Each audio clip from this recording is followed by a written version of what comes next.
débattons. À cette finale, nous avons deux grandes équipes, à savoir le club de sociologie sous vos applaudissements et le club de l'économie de gestion plus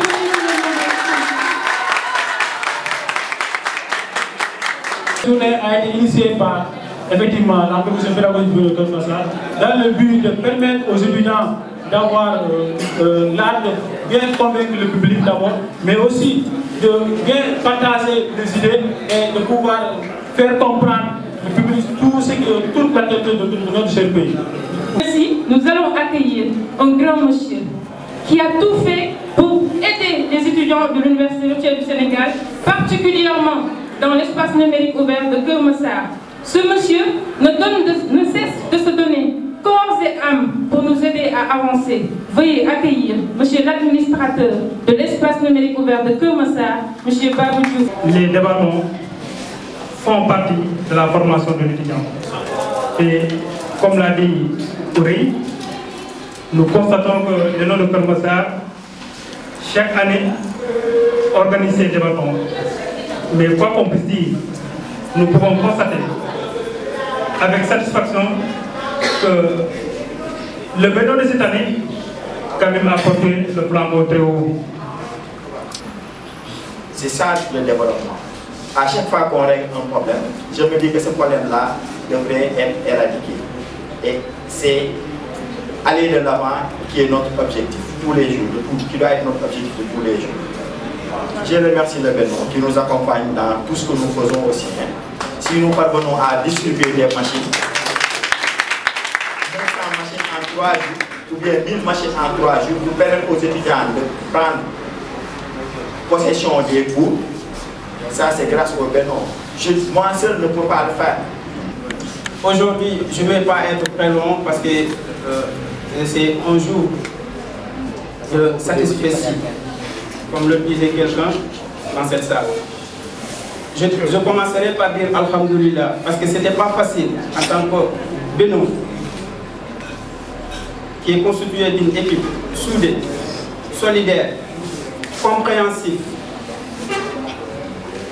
pour abattre ce travail jusqu'à arriver à ce niveau.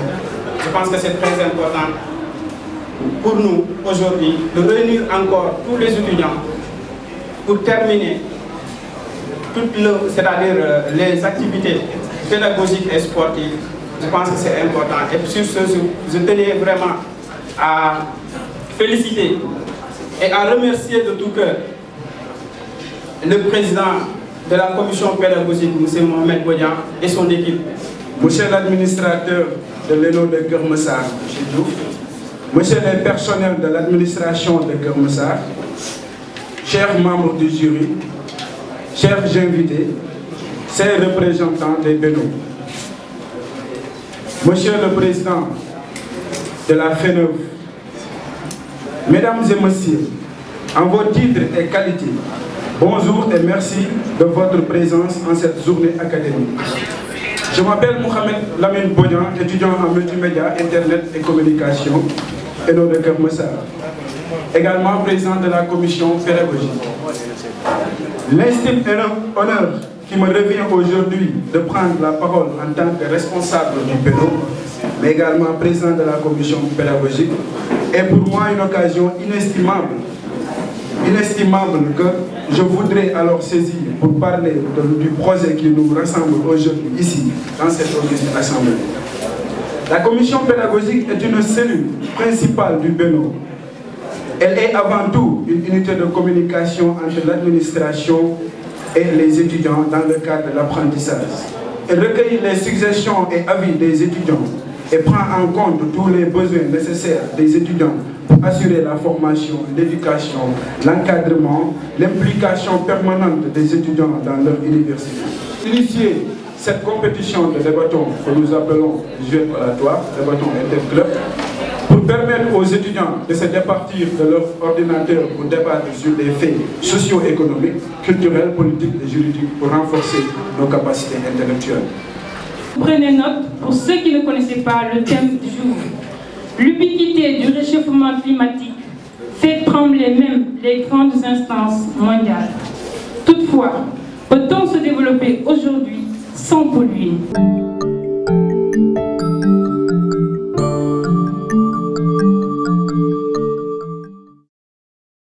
Au 19e siècle, a un essor fulgurant de la chimie et de l'industrie, occasionnant ainsi le relâchement d'une quantité phénoménale d'électricité dans l'atmosphère.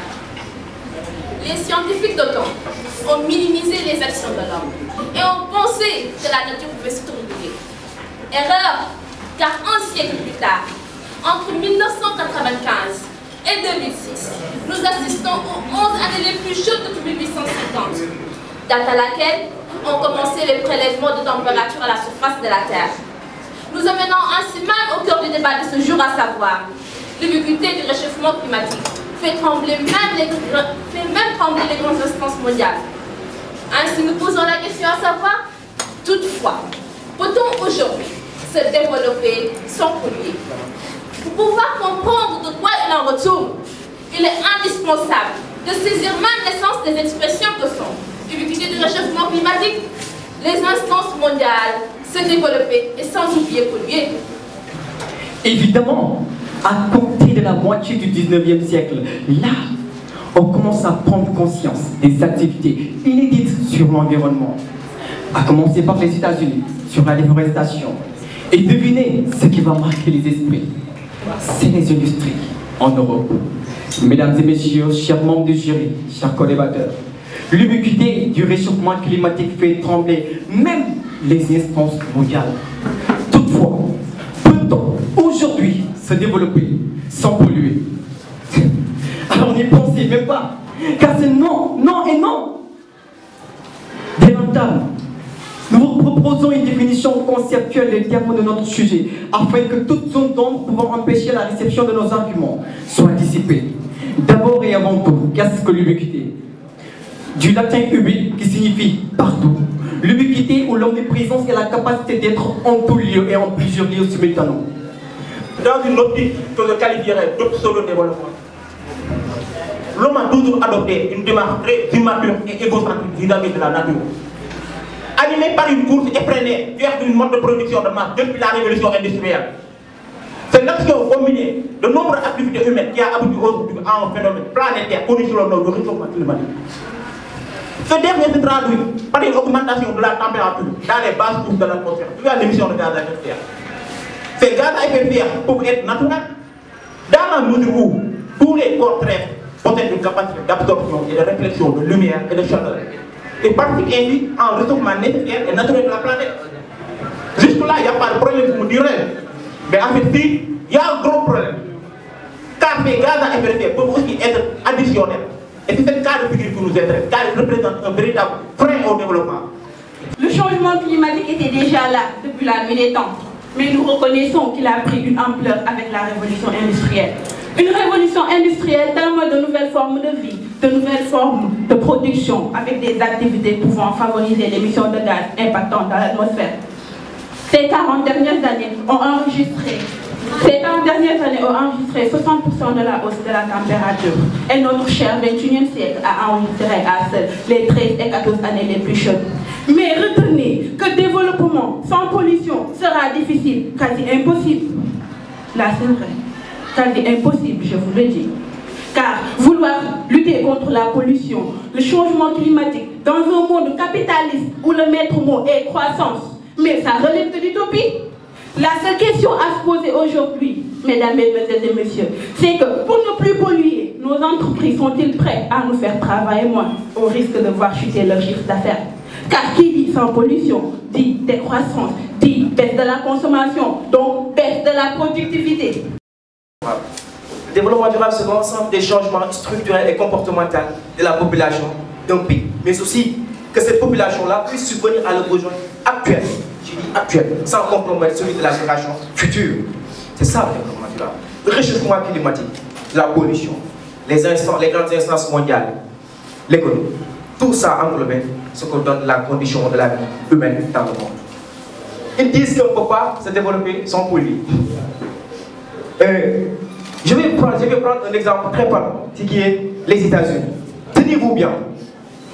Les grands assureurs du monde, qui sont Switch et Munich, ont donné l'heure de leurs études en 2005. que si les États-Unis continuent d'investir dans les industries à hauteur de 150 milliards, ils verront doubler cet investissement pour pallier des externalités négatives causées par les industries. Est-ce que ça, c'est le développement? Chers co-débatteurs, chers membres du jury, je vais vous donner un exemple mixant développement et pollution. Vous n'êtes pas sans savoir qu'aujourd'hui, des Sénégalais étouffent, coincés entre une cimenterie et une centrale à charbon. Ici au Sénégal, dans la petite ville de Bargny que vous connaissez mieux que moi, les habitants sont pris au piège de la pollution et de la montée des eaux à cause de la construction d'une centrale électrique, à charbon, qui fait même monter l'exaspération d'un plan supplémentaire alors que la population respire déjà la poussière de la plus grosse cimenterie d'Afrique de l'Ouest. Vous n'êtes pas sans savoir que cette centrale va brûler 350 000 tonnes de charbon par an et pompe 1500 mètres cubes d'eau de mer par heure. Ah oui, je dis bien 350 000 tonnes de charbon par an. C'est plus que de la pollution, charmant public. Chers membres du jury, auguste assemblée, les questions que l'on se pose actuellement, c'est comment se développer sans polluer? Ou encore une fois, comment limiter le réchauffement et s'adapter au changement climatique? Pour introduire sur la pollution, je m'avais emprunté 3 mots: produire, consommer, jeter. L'économie sociale de marché, depuis la première révolution industrielle, est basée sur ce strict linéaire, à savoir produire, consommer, jeter. Or, ce modèle a atteint ses limites. C'est ainsi, au contraire d'une économie linéaire, on note la mise en place d'une nouvelle paradigme, à savoir l'économie circulaire, reposant sur l'utilisation, mais aussi sur la récupération des déchets. L'économie circulaire, d'un point de vue écologique, réduit la quantité de consommation des ressources naturelles. En quoi faisant? En réutilisant en boucle les déchets. L'omniprésence du phénomène d'augmentation des températures moyennes océaniques et atmosphériques, du fait de la quantité des chaleurs piégées à la surface terrestre, du fait des émissions de gaz à effet de serre, fait frissonner, s'affoler, trembler même les instances mondiales. Toutefois, peut-on aujourd'hui se développer sans polluer? Bien sûr que non. Mais avant de répondre clairement à cette question, mesdames, mademoiselles et messieurs, chers membres du jury, permettez-nous d'abord de vous expliquer le phénomène effet de serre. Depuis plusieurs décennies, les scientifiques partout dans le monde ont constaté que le climat était en train de se transformer, notamment de se réchauffer. On parle alors du réchauffement climatique. En résumé, il fait relativement chaud sur Terre, c'est parce que notre atmosphère est constituée de gaz à effet climatique que sont le dioxyde de carbone, appelé aussi gaz carbonique ou anhydride carbonique. Son effet, c'est le forçage de l'effet de serre et son source, ce sont les volcans ou la combustion des énergies fossiles telles que le charbon, les gaz naturels ou le pétrole.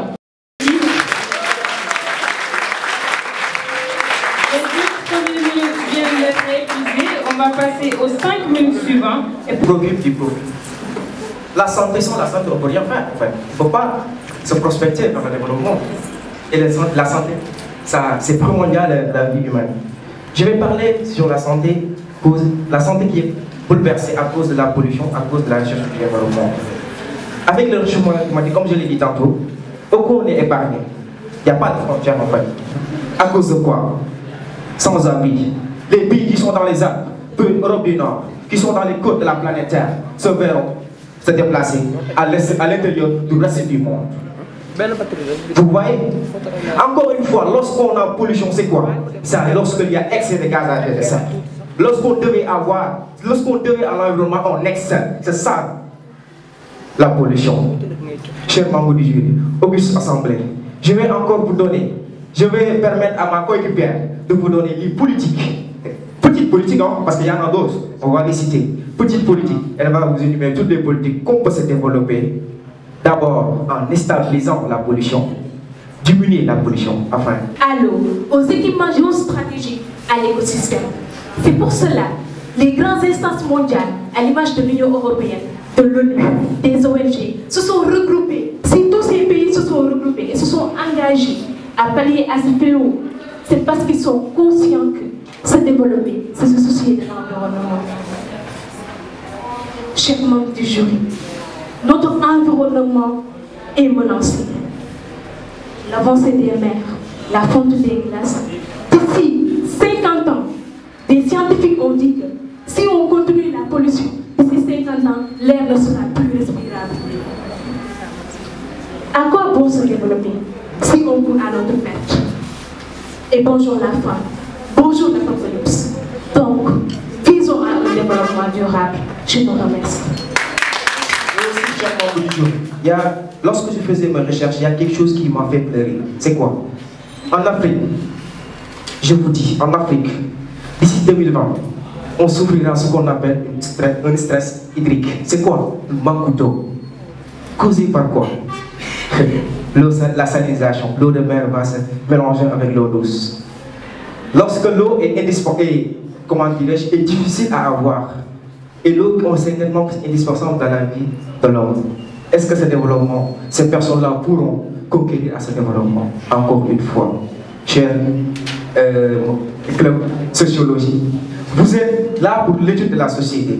Je vous lance un message encore une fois. Faites le tout que la société arrête de polluer l'environnement. Je vous remercie. Mais à trop se focaliser sur le dioxyde de carbone, on a omis de combattre un autre gaz qui inquiète désormais sérieusement les climatologues, le méthane. Selon un bilan mondial qu'ont dévoilé 80 scientifiques dans 15 pays, le méthane qui est libéré par le pays des vaches est 28 fois plus nocif que le CO2 avec 14% de responsabilité, un peu plus que les transports. Le chameau émet environ 1,1 tonne métrique de dioxyde de carbone par an. Alors si ce sont des ruminants comme les chameaux, les vaches, il n'en demeure pas moins qu'un éléphant pollue énormément, car une voiture pourrait parcourir 30 km avec la quantité de méthane produite par un éléphant par an. Par jour, disons moins. Le cheval émet environ 20 kg de méthane par an, soit une quantité suffisante pour influer sur le changement climatique. Et d'après les chercheurs, un mouton produirait en moyenne 18 livres de méthane par an. On constate, jugé alarmant par les chercheurs. Nonobstant ces situations, chers membres du jury, le développement de ce secteur devient un mal nécessaire, car la quantité de bétail évolue et l'élevage produit des bêtes plus grosses, intégrant un plus gros volume de nourriture et de la viande. Et disons moi, chers membres du jury, le secteur de l'élevage contribue pleinement au développement économique du monde avec une poussée agronomique exponentielle. Retenons en premier lieu la fertilisation et la production des terres agricoles par le biais de leurs excréments. Et d'ailleurs, les chercheurs ont découvert que les excréments d'éléphants pourraient servir à faire du biocarburant. N'est-ce pas génial cela? N'est-ce pas génial? Les excréments d'un éléphant le faire du biocarburant, mais c'est de la richesse, c'est naturel. Alors, c'est des excréments, mais c'est naturel. En second, il est à usage de subsistance dans les pays intégrant au plus gros volume de nourriture aussi et de produits laitiers. Chers membres du jury, je vous comprends sérieusement, mais sachez une chose, quel qu'en soit votre désir de ne pas polluer, dormez, rêvez, réveillez-vous, mais vous ne trouverez que la réalité qui n'est rien d'autre que la pollution, voire avec le développement, une question d'adaptation. Je vous remercie. Et maintenant, parlons du numérique. Saviez-vous que cliquer se polluer? Bien sûr que nos économistes ne le savent pas. Et pourtant, le monde devient de plus en plus numérique. Les technologies transforment le monde des affaires, du travail et de l'administration. Si l'Internet est un pays, il serait le 6e plus gros consommateur d'électricité mondiale après la Chine et les États-Unis. Et le 3e plus grand pollueur après la Chine et les États-Unis. Regardez par exemple, une recherche sur Google équivaut à 7 grammes de CO2. Un mail envoyé équivaut à 20 grammes de CO2. On y ajoute nos cours en ligne, les vidéos, les films, les photos que vous n'imprimez même plus, et accumuler toutes les mails qu'on a envoyés pendant toutes ces années, stocker tout dans ce qu'on appelle le cloud, un vrai nuage de pollution. Résultat, l'Internet émet autant de pollution dans l'atmosphère. Et pourtant, il y a 75 milliards d'objets connectés dans le monde, avec les infrastructures nécessaires, Wi-Fi, cybercafé. Plus de 89% de citadins connectés dans le monde. Nous communiquons à travers l'Internet, nous voyageons à travers l'Internet, nous faisons nos cours à travers l'Internet, nous faisons même des commerces à travers l'Internet. Maintenant,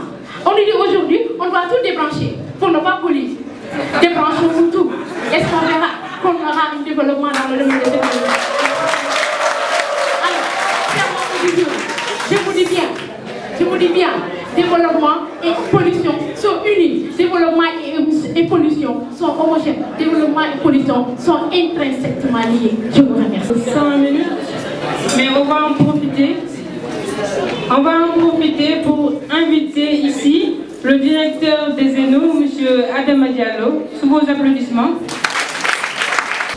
Félicitations à vous et je vous encourage à poursuivre sur cette voie. C'est ça l'apprentissage d'aujourd'hui. Vous avez beau étudier, vous avez beau lire des livres, vous avez beau faire tout ce qui vous permet d'avancer dans la vie. Si vous n'arrivez pas à faire la synthèse de tout cela pour pouvoir avoir une position dans toutes les grandes questions de ce monde, vous n'êtes pas encore intellectuel. Un intellectuel, c'est justement celui qui apprend beaucoup de choses, mais qui sait justement tirer profit de toutes ses connaissances pour avoir une position nette, claire et tranchée. Et ce que j'entends ici, des deux parties, j'ai du mal aujourd'hui, moi, pour ce que j'ai entendu, de m'opposer.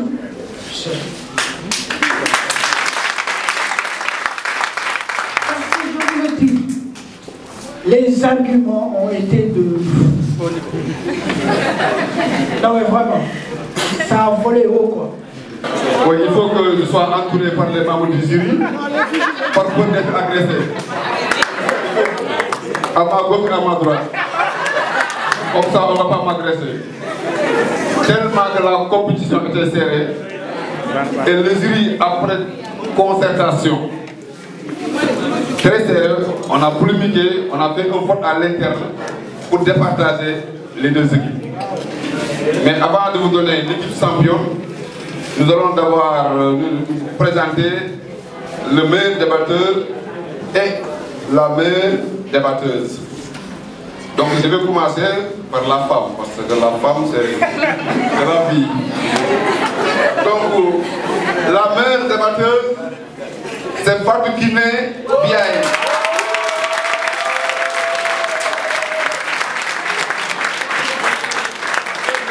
Est-ce qu'il y a un diplôme? Une enveloppe. Oui.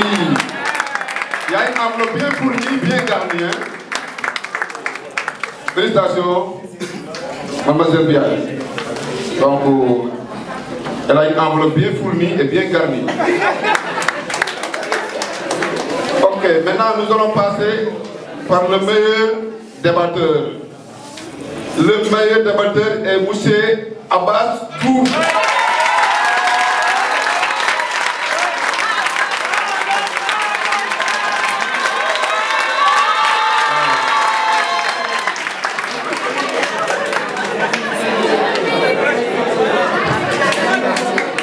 Je pense que la guerre entre les ouvriers et les capitalistes continue toujours. Vraiment, c'est très serré. Même au niveau des débatteurs, c'est très serré. Maintenant, ça reste la décision finale. Et là, je tremble. Et là, franchement, il faut de la force. Donc, le jury, après concertation, s'est réuni. On a procédé par un vote. Donc, après tous les critères qui ont été définis, il s'agit de noter sur certaines règles.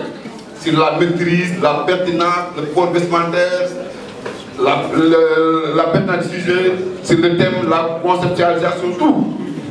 Et chaque membre du jury a donné ses propres notes. Et après, on a additionné les 3 notes, on a multiplié ça par 3.